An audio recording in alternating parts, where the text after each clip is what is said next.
Welcome to this evening's session, which is the beginning of our spring season of Basic Science Lights the Way. It's hard to believe that this series has been running for 7 seasons now, and we're grateful that you continue to tune in as we share the latest groundbreaking science at UC Berkeley. I think you will find our subject this evening to be particularly fascinating. As you're probably aware, the concept of black holes goes back many decades. And for quite a while now, we've had incontrovertible evidence that black holes actually exist in nature as astrophysical objects. But this topic has had a remarkable resurgence of interest in the past few years due to a number of amazing discoveries. We now know that black holes are central to the formation of galaxies in the universe, that they are plentiful sources of gravitational radiation, and that understanding their properties is key to our more general understanding of the relationship between gravity and quantum information. I will be monitoring our conversation tonight with 3 outstanding young scientists who will cover each of these topics. Once we're underway, I hope you'll post your questions for any of our speakers in the chat box, and we'll try to get to as many of them as we can, as Susan had said. So now let me get things underway, and I'll start by introducing our first speaker, who is Emily Liepold. Emily is currently a postdoctoral scholar in our astronomy department at Berkeley, which is also where she recently completed her PhD. Her research is on black hole detection and mass measurement using stellar dynamical observations and modeling. This involves substantial observational work, primarily with the Keck Cosmic Web Imager at the Keck Observatory, as well as the GMOS instrument at the Gemini Observatory and the Mitchell spectrograph at McDonald Observatory, and then, of course, the space missions Hubble and James Webb. Emily's work is largely computational, including among the first black hole detections and measurements, including modeling of the first black hole detections and measurements with triaxial Schwarzschild orbit modeling with the revamped triaxial orbit superposition code, TRIOS. Emily's work received acclaim in 2023 when her research with her advisor, Chungpei Ma, measured the 3-dimensional shape of M87 for the first time in history. So let me turn it over to you, Emily. Great, thank you so much. So there we go. Okay, so my name's Emily, and I look for supermassive black holes, and I want to talk about my work for a little bit tonight. So I want to start off very generally with the very broad question, what is a black hole? So black hole is a number of things. First and foremost, it's a great place to hide. So black holes are largely defined by the fact that they have extreme gravitational accelerations, which mean that things that are as fast as light, including light itself, are not able to escape. This region where that's true is called the event horizon, and when something crosses past the event horizon, it will never escape. A black hole is also a lot of stuff in a very small space. So the way that one produces a black hole is by compressing matter down to a really extreme density. This requires basically overcoming most of the forces that we know about, and it's really only possible through astrophysical situations. Black holes are also very simple objects. They're defined just in terms of their overall mass, their overall charge, if they're positively or negatively charged, and their spin. That is, are they rotating and how quickly are they rotating? Black holes are also the fate of many massive stars. So if you're, say, 10 to 20 times the mass of the sun, one of the possible endpoints of your stellar evolution is in the form of a black hole. And sometimes black holes are supermassive, millions or billions of times more massive than our sun, and that's going to be the main focus of today's talk. So I really want to get the sense of scale of supermassive black holes across first. So recall that the size of the event horizon is sort of this region beyond which things cannot escape from a black hole, and it's sort of the characteristic size of a black hole. So if you were to take the Earth and turn it into a black hole, you'd have to compress it down into a region that's only about a centimeter across, which is, of course, requires an immense density of that matter. If you were to do the same for the sun, you'd have to compress it down to a region that's a few kilometers across, something like the size of the city of Berkeley. Now, supermassive black holes are a fully distinct sort of object. Sagittarius A star, which is the black hole that's at the center of our galaxy, the Milky Way, is about 4.3 million times the mass of our sun, which means that its event horizon is actually just a few times larger than our sun is. But that's quite a small supermassive black hole in the grand scheme of things. The one that's at the center of the galaxy, M87 star, is about 5.37 billion times the mass of our sun, about 1,500 times larger. And the size of that event horizon is about the size of our entire solar system. Now, this isn't even the largest one that we know about. We know about other supermassive black holes that are 5 to 10 times larger, which dwarf even the size of our solar system. Supermassive black holes are also really interesting objects because they co-evolve with the galaxies that they live in. On the right side, I have a plot of one of these correlations between the black hole mass on the vertical axis and the bulge mass, the mass of the sort of central region of the galaxy on the horizontal axis. And we see that this relation holds over a factor of about 1,000 in both of the masses. Now, this isn't just a coincidence. This is due to the fact that there are processes that direct coevolution between the supermassive black hole at the center of the galaxy and the rest of the galaxy. And this produces a lot of sort of correlations between the black hole mass and other galaxy parameters. For example, the total galaxy stellar mass, the stellar velocity dispersion, which is more or less a measure of how quickly stars are moving throughout the galaxy, the shape of the light distribution, and the total luminosity of the galaxy. So this is a really important piece of information relating the two objects. Now, if we're looking at the figure on the right, we can kind of imagine that it's really just made up of a bunch of individual measurements of different galaxies.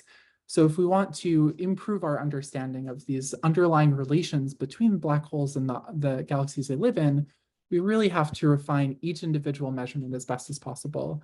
So I'm going to focus on this galaxy M87 that's sort of at the upper right end of this relation.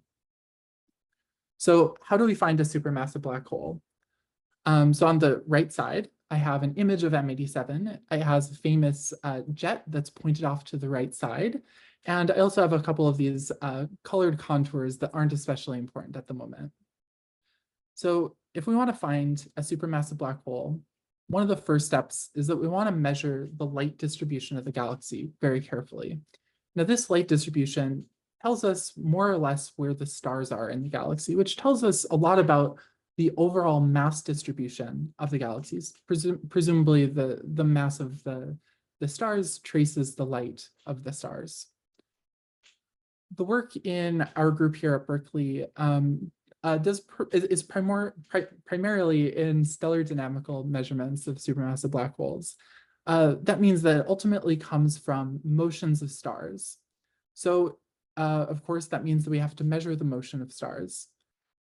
We do this primarily spectroscopically, using the notion of Doppler shift. So if we measure the spectra of stars in different regions of the galaxy, we can look at how redshifted or blue shifted those stars are, and that'll tell us about the relative velocity of stars in different regions of the galaxy. Here on the right side, we've done that for a lot of regions of this galaxy M87, basically spanning the entire stellar halo. This work was done over the course of about 3 years using lots of observations from the Keck Cosmic Web Imager at KCWY at the Keck telescopes. We've also done similar measurements with this and other galaxies using the James Webb Telescope and a number of other telescopes. You can see here that there's an overall sense of rotation in M87. The upper region has a negative velocity, that is that it's moving towards us, whereas the bottom part is moving away from us. In addition to this, we can also look at sort of the bulk disordered motion of the stars throughout M87. That's something that's called the velocity dispersion. And in general, when that number is larger, it suggests that there's a larger enclosed mass. So what we see here in the lower left is the stellar velocity dispersion as a function of distance from the center of the galaxy. And we see that it's rising really rapidly as we get towards the center. What this tells us is that there's probably a very massive central object that's making the stars move more quickly. But in order to really determine what that object is, we need to do a bunch of modeling. So we use a technique called Schwarzschild orbit modeling, wherein we model, we construct tens of thousands of different models, which each have, a different proposed black hole mass, stellar mass, dark matter mass, as well as galaxy shape. For each of those models, we integrate hundreds of thousands of stellar orbits and find the combination of those stellar orbits which best reproduces our data. And when we do that for these tens of thousands of models, we can eventually figure out which black hole mass and which of each of the other parameters best fits our data. This is extremely computationally intensive. So the way that we do this, or the place that we do this is on supercomputers. For example, the Expanse supercomputer down at UCSD that's shown on the lower left.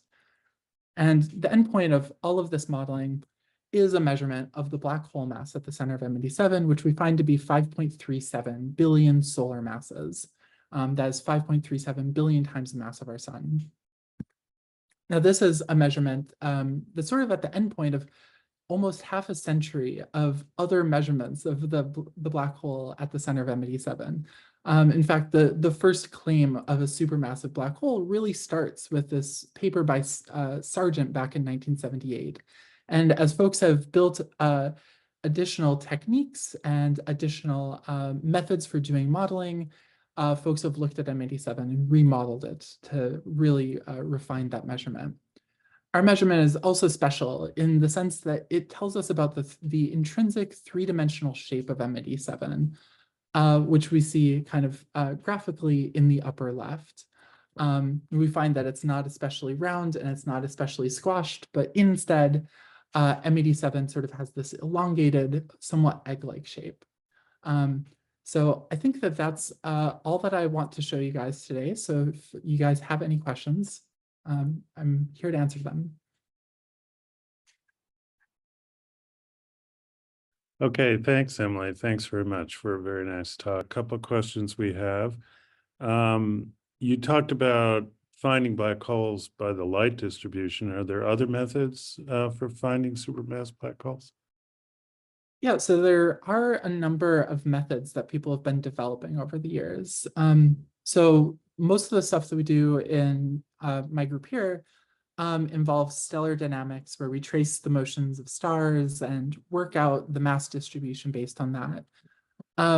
One of the other major techniques that folks use is gas dynamical, where you basically do a very similar thing, but with regions of either molecular or ionized gas right near the center of the black hole. And these measurements have the opportunity to be extremely precise, but you're somewhat limited in which galaxies you can make the measurements in. We also just got a proposal on JWST accepted just a couple of weeks ago for doing that measurement on a few more galaxies, a gas dynamical measurement. So here's a more fanciful question from the chat. This is from Jeremy Thorner. Has humanity, i.e. any country, ever sent a probe into a black hole? Well, we haven't. All of the black holes that I've talked about are all at the centers of, they're supermassive black holes at the centers of galaxies, both our galaxy and others. So, the center of our galaxy is 8 kiloparsecs, or like 24,000 light years away. So we're still a good distance from getting there, but maybe someday. One more question. This is from Dave Taussig. Does the discovery of all these hitherto unknown massive black holes affect our calculation of the amount of dark matter in the universe? That's a good question. So not a huge amount. For the most part, these are still relatively small objects at the centers of these galaxies. So each black hole tends to be about 0.2% the mass of the mass of the stars in the galaxy. So there's small amounts of it's really still a small fraction of the total amount of mass that we see. Another question, this one from Edward Levine. Does your modeling result in a best model that is the clear winner with the other models forming a normal distribution? Or does it show multiple possibilities, even though one looks better than the others? Yeah, so what we tend to find is that there will be some model that's slightly better fit than everything else, but you can nudge a little bit away from that and it'll be still a pretty good fit. And we actually spend a lot of time trying to really understand the distributions of this goodness of fit, to really report our results in the most statistically clean way that we can. And one last one from Greg Lutz. What's the latest thinking about the distribution of mass inside the event horizon? Or is that even a meaningful question? That's a good question. So I don't deal much with that directly. For the most part, I just care about how the black hole impacts everything outside of it. I think that might be a question that Luca will be able to answer better than I can. Yeah, we can come back to that from Luca, Yeah. discussion of singularities, et cetera. Okay, let's move on then. Thanks, Emily, very much. Emily will be back when we do go to the panel of all the speakers. But let's turn to our next speaker, who is Luke Kelley. Luke is an assistant adjunct professor in the astronomy department and chair of the astrophysics working group in the nanograv pulsar timing array, the topic that you'll hear about today. He's also a full member and project lead of the LISA consortium. His research is in theoretical and computational astrophysics with a focus on gravitational waves. His goal is to understand the formation and evolution of the most energetic objects in the universe. Luke completed his undergraduate degrees in physics and biology at UC Santa Cruz before earning a PhD at Harvard in 2018. Afterwards, he was a Lindheimer Prize postdoctoral fellow at Northwestern, and then a Cottrell fellow also at Northwestern before starting at UC Berkeley in January of 2023. So take it away, Luke. Great, thanks very much, Steve. So what I want to share with you is also about supermassive black holes, but in particular, what we learn about them from a recent detection of their rumble from gravitational waves. So in Einstein's theory of general relativity, gravity is not viewed as a force, but as geometry, the shape of the fabric of four-dimensional space-time, which then determines how objects move or orbit through that space-time. As the concentration of mass increases, more mass in smaller spaces, the bending of that fabric increases. For example, from normal stars like our sun to white dwarfs, to neutron stars, and eventually to black holes. Like Emily wonderfully described, these are objects from which light nor anything else can escape, and whatever mass or energy may lie at the center, at the singularity, is hidden behind an event horizon, which you'll hear more about from Luca. Now, general relativity presented us with many other surprises, but the one that I'm most excited about is gravitational waves.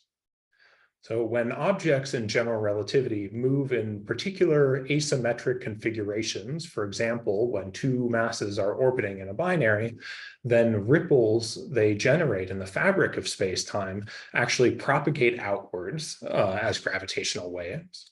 These gravitational waves carry huge amounts of energy all the way across the universe, where only recently we finally observed them.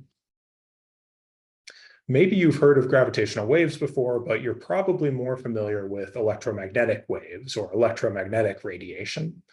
Both are fundamental fields of the universe radiating out from their sources and used to make observations and measurements. Electromagnetic waves have a wide range of different bands, like the optical, which we see with our eyes, radio at very long wavelengths, and X-ray and gamma rays at shorter wavelengths. Gravitational waves are very similar. They have short wavelength components, which are produced by small-ish objects like neutron stars and black holes, roughly the mass of our sun. And these short wavelength gravitational waves were first detected in 2015 by the LIGO experiments, which then won the Nobel Prize just 2 years later. Now, we've long suspected that supermassive black holes, billions of times more massive than those detected by LIGO, should also produce gravitational waves, but at the opposite end of the spectrum, at very long wavelengths.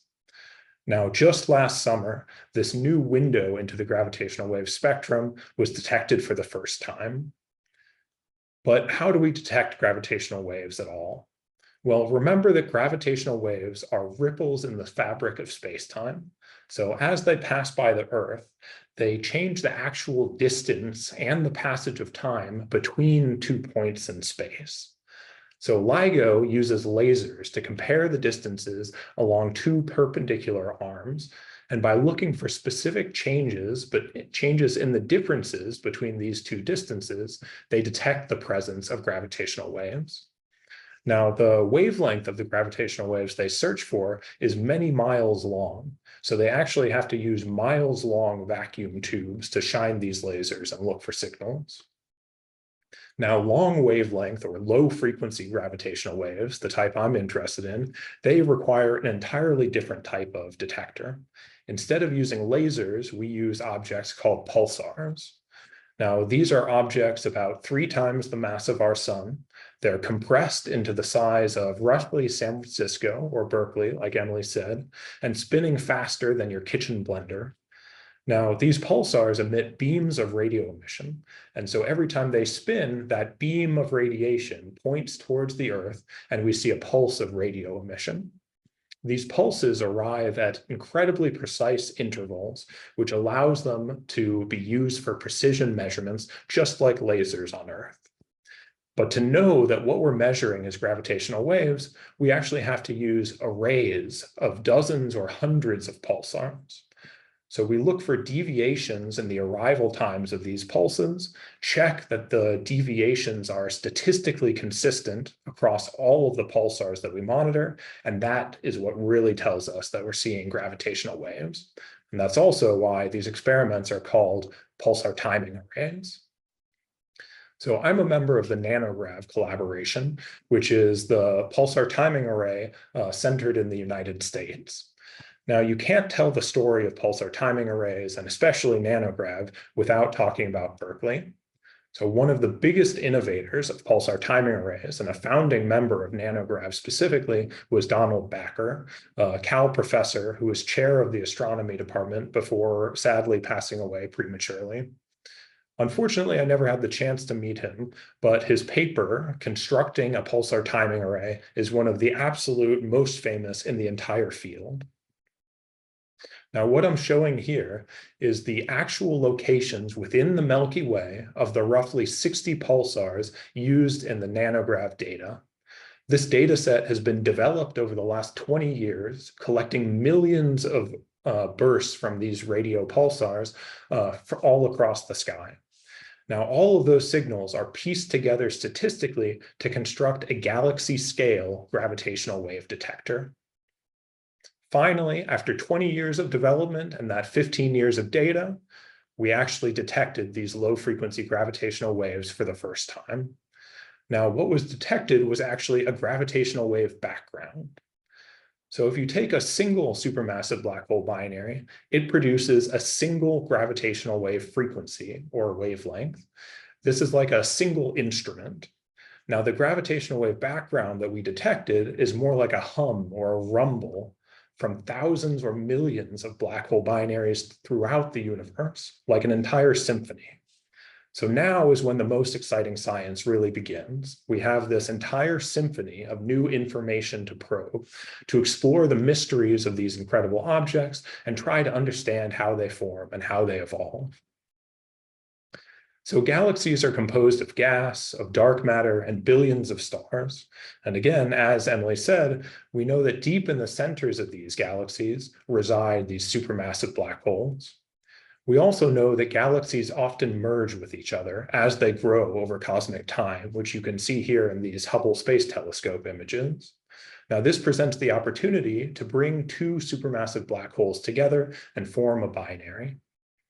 Now, much of my work is focused on using cosmological hydrodynamic simulations, like the ones I'm showing here, where we use supercomputers to simulate the growth of galaxies and their black holes from the very early universe until the present day. So what you're seeing here on the right is the growth of the largest galaxy in the simulation through the merger of many smaller galaxies.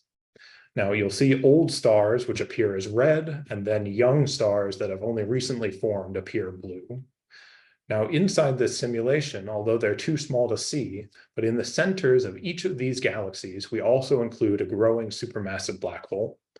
So for about a decade or so, I've been using these types of simulations to make predictions for the gravitational waves that we expect to see, and developing models to use those gravitational waves to answer fundamental questions about how supermassive black holes form, how they affect their host galaxies, and how they evolve as binaries. And now, finally, we can begin to answer those questions. So we've already made some big discoveries that I can only very briefly tease at today. Right now, pulsar timing arrays are measuring a single signal with roughly a uniform amplitude across the sky, something like this.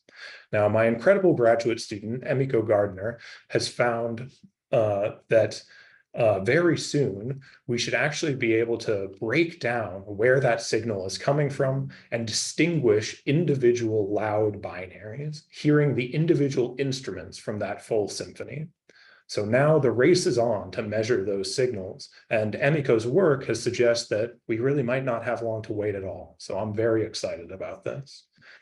And one of the reasons why I'm so excited about these individual loud supermassive black hole binaries is that we hope to detect them not only in gravitational waves, but also across the electromagnetic spectrum. Now, we're able to do this because supermassive black holes produce electromagnetic radiation at all wavelengths. We see X-ray emission near the event horizon. We see optical emission from disks of hot accreting gas, and we see radio emission from winds and outflows. Now, I have the privilege of working with a number of students on making predictions for these signals to help us find these electromagnetic counterparts. Sophie is making predictions for X-ray spectra of what's happening very near the event horizons. Jake is modeling what radio interferometers can observe, and these are the same experiments which made the first ever images of single massive black holes. And Tenley is actually a graduate student at UC Santa Cruz who's studying the optical signatures of massive black holes soon after their galaxies merge. So I hope that I've been able to convince you that now is really an incredible moment in history when an entirely new window, a gravitational wave window, has been opened into the universe. And right here at UC Berkeley, we're peering out and trying to understand the origin of the most massive and energetic objects in the universe. So thank you, Luke, for a wonderful talk. Let me bring up some questions from the chat. First from Gary Evans. Are gravitational wave polarization signals yet detected? Have they been detected? And if so, what information can be used to characterize the dynamics of black hole mergers? Yeah, that's a very advanced question. So far, no polarization information has been detected directly, but it is theoretically possible, though challenging. This is actually probably the most stringent test of kind of deviations to standard model physics, where as opposed to the traditional theory of general relativity, some alternative theories actually predict kind of entirely different polarization signals. So if that's something that we can hope to detect in the near future, that would be another test of general relativity or a test of these new physics models. Now, if it tells us something about the supermassive black hole dynamics per se, that's a question I haven't thought too much about. I think it might help us constrain the parameters of individual binary systems. For example, being able to tell if their orientation of this binary is oriented kind of along the line of sight or if it's tilted perpendicular to us. But I think that's a direction that we still need to explore in more detail. Okay, Luca, so how do we know that the gravitational wave background is actually produced by supermassive black holes as opposed to something else? Because you just see this general hum, as you said. Yeah, absolutely. And if I'm going to confess, we aren't 100% certain yet that this is from supermassive black holes. So we've predicted for about 40 or 50 years, we, the scientific community, that supermassive black hole binaries should exist and they should produce gravitational wave signatures that basically perfectly match the type of signatures that we're seeing. So from that perspective, everything is perfectly in line with the predictions of this model. So it seems very consistent. In the last few years, however, there have been a wide range of new models proposed, mostly from, again, kind of new physics, non-standard model physics. For example, variations in what could be happening in the very early universe that could actually produce similar gravitational waves.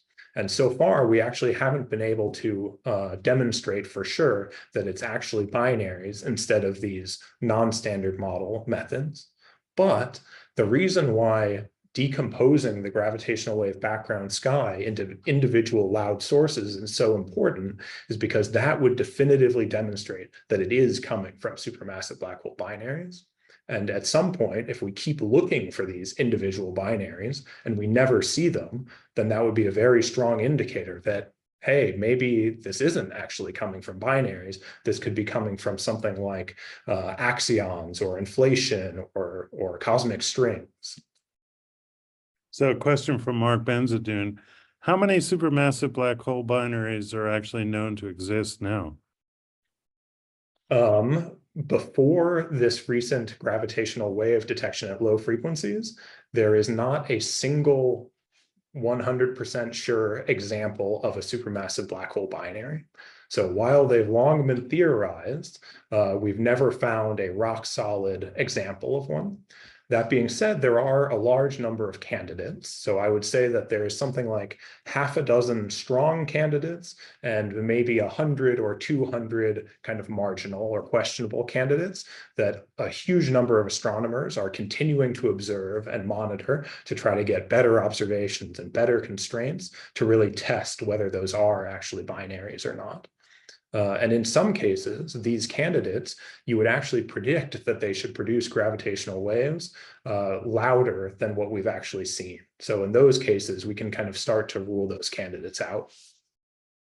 So you said that the existing nanograv data are consistent with the background produced by supermassive black hole binaries. Was there anything unexpected in the measurements that emerged so far?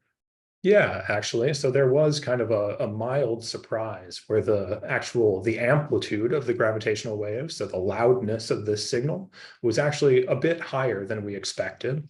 And there's some information about how loud different frequencies are, that was also a little bit surprising. So it kind of challenges our best models and our standard assumptions, but so far it's still relatively consistent. What it does suggest to us is that there are probably more supermassive black hole binaries than we were guessing, and the masses of supermassive black holes probably tend to be quite large. Okay, thanks, Luke. That was great. Let's move on to our third and final speaker, who will be Luca Iliesiu. Luca is a high-energy theorist with a broad set of interests in quantum field theory, quantum gravity, and their relation to particle and condensed matter physics. On the gravity side, he seeks to understand how gravitational objects, such as black holes, obey the rules of quantum mechanics. Recent research highlights include resolving the long-standing problem of the breakdown of thermodynamics for low-temperature black holes, and understanding how global symmetries are violated in quantum gravity due to non-perturbative effects. Luca received his BA in physics from Princeton in 2015. He stayed on there to get his PhD, which he received in 2020. He was then appointed as a postdoctoral fellow at Stanford University, where he was part of the Simons Ultra Quantum Matter collaboration. And then he moved here to Berkeley as an assistant professor in our physics department beginning in January 2024. Luca, please take it away. Thank you very much. So in the last talk of the evening, I want to set a different light onto black holes than my colleagues did. So I'll explain that black holes not only are some of the most interesting astrophysical objects, but they're also incredibly useful conceptual laboratories to test some of the most fundamental questions in physics. So today, I am going to tell you about the quantum mechanics of black holes. So as many of you might know, one second, the 20th century brought two revolutions in physics.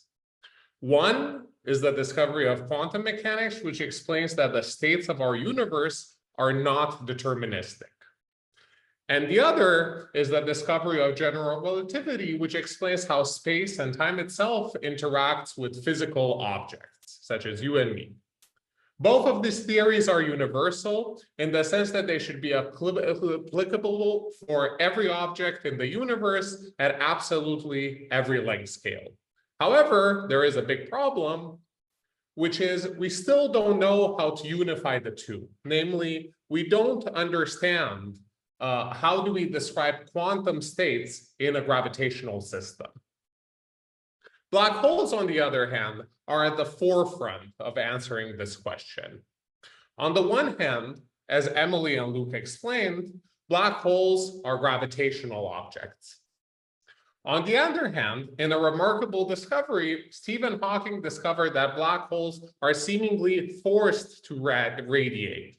Near their horizon, quantum fluctuations of the matter fields that we know and that we see around us, ranging from light to electrons, create particle pairs, with one pair being created behind the horizon and one particle created outside the horizon.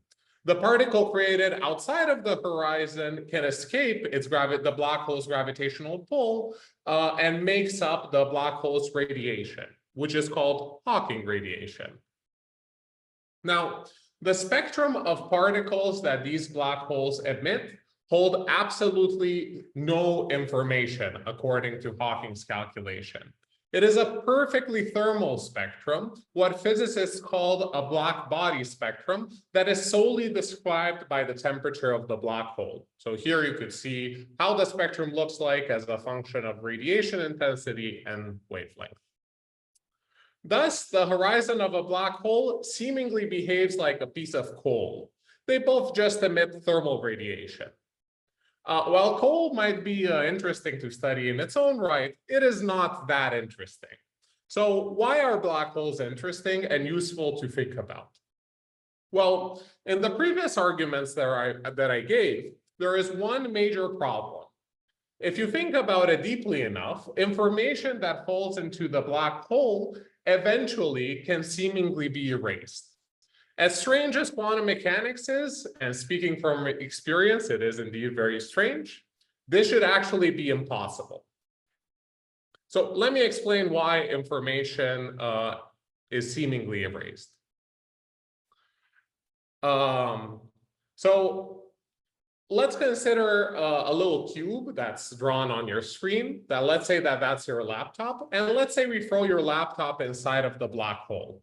Your laptop can hold a lot of information. It's stored on its hard drive. It's stored in the zeros and ones on the chips of your computer. The laptop will be attracted by the black hole's pull until it passes its event horizon, symbolized by the white line. Now, after the laptop fell into the black hole continues to emit Hawking radiations, which are the white particles that you see on the screen.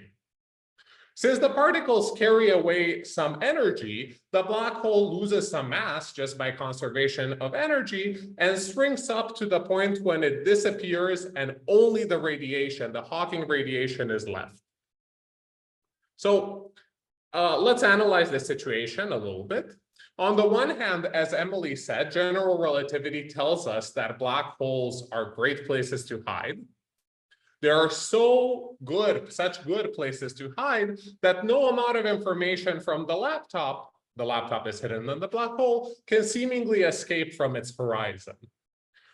On the other hand, quantum mechanics tells us that the black hole disappears through evaporation. So where did the information from your laptop go? Is it completely erased from our universe in a way that it's impossible to ever recreate the zeros and ones that were stored on your hard drive? And this is seemingly inconsistent with quantum mechanics, as I said, where one of the fundamental rules is that information cannot be lost. Right now, we are undergoing yet another revolution in physics. And we are seeing the first signs of how black holes obey the rules of quantum mechanics. And these discoveries have been spearheaded in large part here at Berkeley, partly by my group and by the group of several other professors here at Berkeley, Jeff Pennington, Rafael Busso, and Yasunori Ronomura. And I want to just present two highlights of our research. The first explains why information is not actually lost in the black hole interior. So this resolves the paradox that I presented earlier. And the second explains how to see the possible quantum states of the black hole. So how to see quantum states in gravity. So let's consider the setup that I presented earlier once again. Let's say we again throw your laptop inside of the black hole.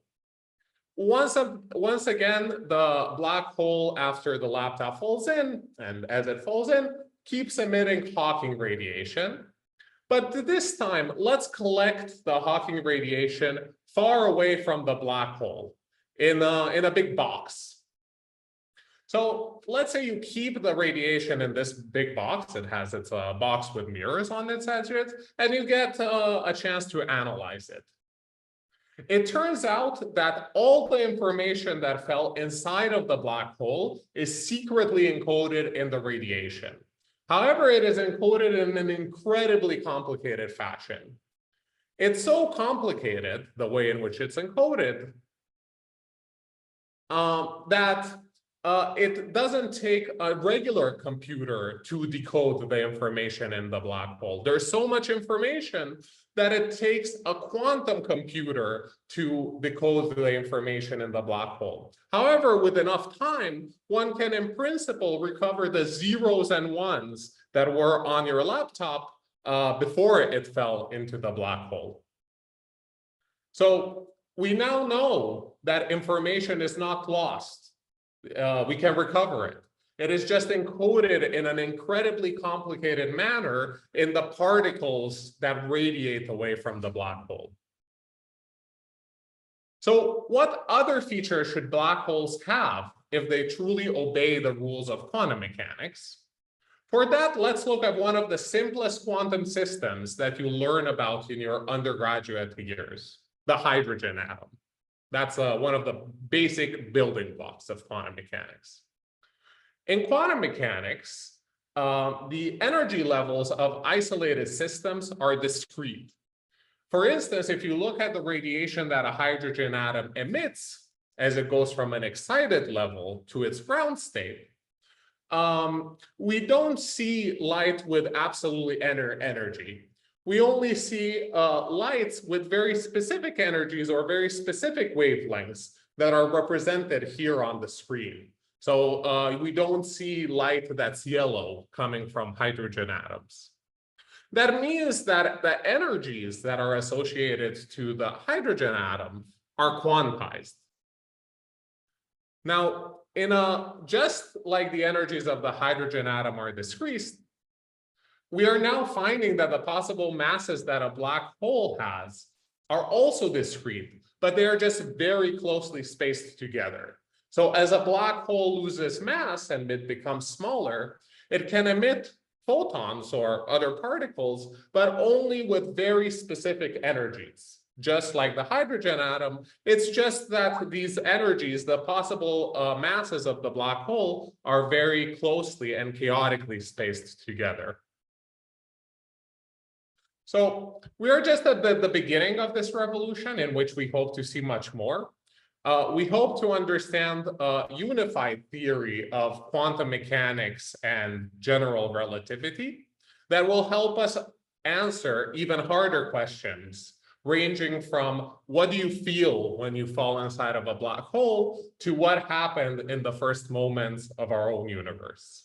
Thank you very much. So thank you, Luca, for a very interesting talk. The first question we have is from David Gee, which is related to what you were just saying, to what it would feel like if someone crossed the event horizon of a supermassive black hole. How long would it take for someone to reach the black hole itself, or I guess the singularity inside?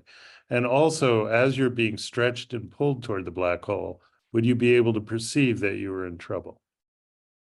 The answer to all these questions depends on several factors. Number one is, how big is this black hole? The bigger the black hole, the weaker the tidal forces on the objects that fall inside of the black hole. The thing that kills you when you fall inside of the black hole, at least if you believe in the standard theory of general relativity, are the tidal forces, the difference between the gravitational force on your feet and on your head could be so large that you would not perceive it in a pleasant way. However, if the black hole is big enough, it turns out that the tidal forces become weaker and weaker. So the bigger the black hole, the more pleasant it is to fall in it. And you might go get inside of the black hole and be totally fine. Eventually, if we believe the standard model of how a black hole interior looks like, after some time in the black hole interior, you will end up at its singularity, where things will get really unpleasant. So yeah, perhaps I didn't say that, but at the core of black holes in general relativity, there is a singularity where everything blows up. The curvature of the space-time blows up. So the closer you are to there, the bigger the tidal forces will be, and the more pain you will experience, unfortunately. Now, that being said, we actually don't fully understand the quantum mechanical implications. If black holes truly behave like quantum systems, we don't actually fully understand what an experience, what the observer experiences when they fall inside of the black hole. A set of recent results seems to say that for young black holes, the experience of falling inside of the black hole is well described by general relativity. So it's completely pleasant, as I said. However, at very, very late times, so for really old black holes, it turns out that immediately after you pass the horizon, any perturbation in the black hole could hold an immense amount of energy to the point where it kills you right when you enter the black hole.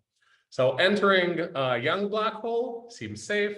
Going into an old black hole kind of unsafe.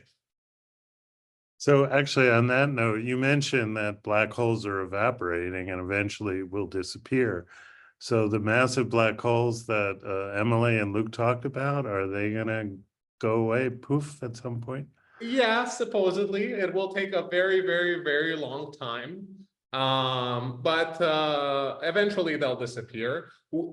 Out of the black holes that form from stellar collapse, none have yet evaporated. That's what our calculations show. Like, the age of the universe is not sufficiently large yet for a black hole formed from a stellar collapse to have evaporated. Perhaps if they're in models of the early universe in which so-called primordial black holes are created, those are the black holes that are not formed from solar collapse, some of those black holes might have evaporated. So we have a question from Gary Evans. If Hawking radiation has within it encoded information reflecting that which crossed the event horizon at some time, does that mean that the event horizon maintains an order of some kind? I'm not sure what an order means. Yeah, in some sense, yeah, the event horizon does not obey all the rules of general relativity that we seem to be aware about. Because technically, from what we said earlier, classically, no information can escape the black hole. However, it turns out that quantum mechanically that's violated. So it has to be that the causal structure, whether light can escape from the event horizon or not, has to be modified when you include quantum mechanics. So, but the exact way in which that's done and the exact order is still unknown. And we have a question, this is the last question from Roger Neck. What is the basis behind your theoretical calculations? Are these string theoretical calculations or something else? So actually I also work with string theory, but for all the calculations that I referenced, it turns out that string theory is not important. All the calculations that I referenced, what is important is actually that in the gravitational theory, there are other solutions that had been missed in the past. This is what caused the recent revolution that I talked about. So these other gravitational solutions that are called space-time wormholes allow information to escape from the black hole and allow us to see the discreteness of the energy levels. However, string theory gives us a nice framework to compare it to. Great, thanks very much, Luca. Okay, let's bring back all three speakers and we'll take some general questions from the audience. Great, so there's Emily and Luke and Luca. So one question, this is for any of you. The internet headlines the last couple of days have been claiming that the universe is really 27 billion years old rather than 13.9. Any reactions? That's from Tom Haas. Luca or Luke, any reactions to that? I actually hadn't seen that headline, but preliminarily, I would remain a little bit skeptical. I think our measurements of the kind of 13.5, 13.7 billion year universe are very solid. So it's exciting that there could be evidence to an older universe, and maybe that solves a few of the existing mysteries. But for now, I'd probably stick with the 13.5. I would do the same. Yeah, I think my understanding of the source of that particular calculation is that it requires a very different cosmology, basically, from what's known and accepted. And it's always fun playing around with new cosmologies, but ultimately the question is if the predictions from that new model matches up with observations, and my understanding is that so far that specific model that's been proposed doesn't quite line up with some other observations, for example, like the CMB power spectrum. But it maybe we'll be thinking differently in months or something. There's But my money isn't on it being the there. assumption behind the 27 billion year universe is to eliminate dark matter in the cosmology. Right. So that obviously changes the dynamics. Okay, Luca, could you say a little bit more conceptually about the encoding of information in the Hawking radiation? What is that? This is from Mark Benzadune. Yeah, unfortunately, we don't fully understand how the information is encoded. We just have measured very specific observables that guarantee that the information is encoded in the radiation. So one observable that we measured is called the entanglement entropy of the radiation. So in Hawking's calculation, if a way to quantify whether information disappears is to check whether the entanglement entropy of radiation, whether the radiation is still entangled with something, whether that is zero or non-zero. Because if the black hole has completely disappeared and the rules of quantum mechanics are obeyed, it should not be entangled with anything. And we have explicitly checked that the entanglement entropy of radiation is zero. With regards to how the information is actually encoded, let me just say that the time evolution of a black hole, and that also describes how the black hole radiates, is described by a quantum system that has very chaotic features. So decoding that radiation would involve knowing tons and tons of detail about the exact features of this quantum system. But we don't yet fully understand that. So we have a question from Carla Buchanan. Any comment on the bounce rather than the Big Bang theory of the origin of the universe? It's a basic cosmology question. I mean, in order for the universe to bounce, it has to be closed. So all of our evidence to date suggests that the universe is flat. And therefore, that's sort of made that theory out of favor. I don't know whether the others of you have anything to add to that. Let me ask one question for Luke.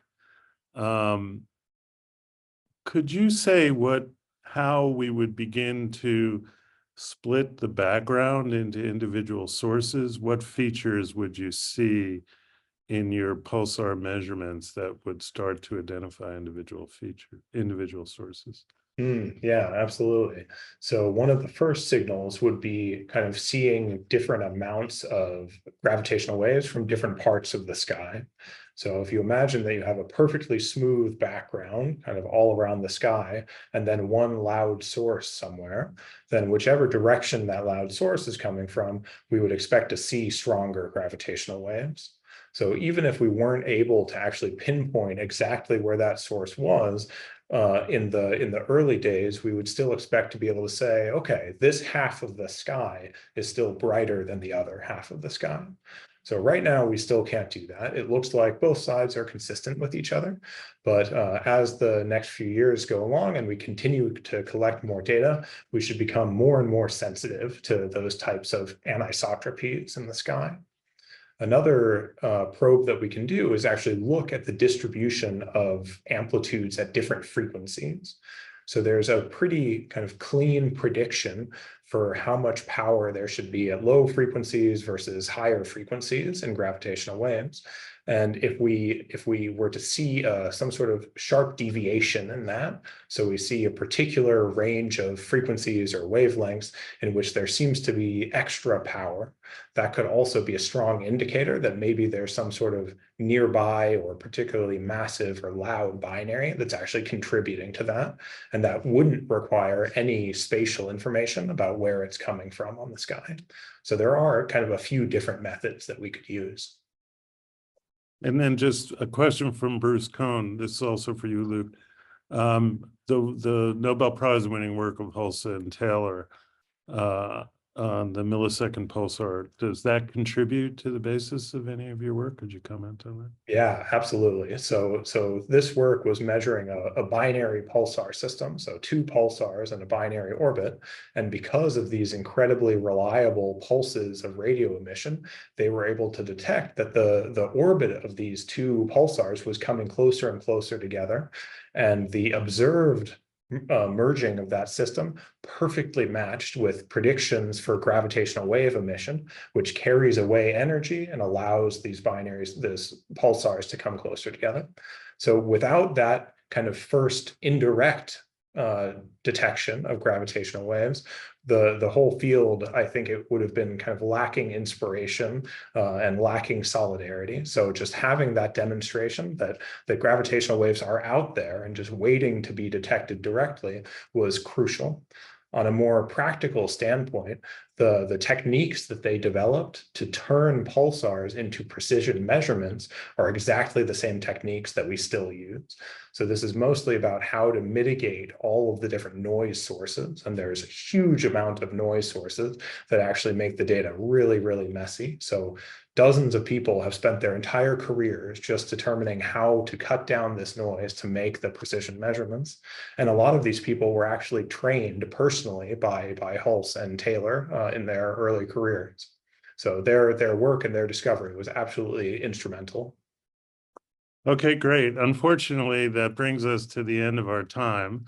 So I'm sure some of you may have additional questions, but you can shout out to us. Let me say thanks to our audience for joining us. Your interest in science we do here is incredibly rewarding. Please mark your calendars for April 22nd, when we'll offer another session of Basic Science Lights the Way. We'll be discussing Berkeley science breakthroughs in the news. You won't want to miss it. And if you have any questions or want to dig deeper, as I mentioned earlier, just give us a shout. Keep an eye on your inbox because we'll be sending over extra resources, plus a video of today's session will be posted on our Basic Science Lights the Way website within about a week.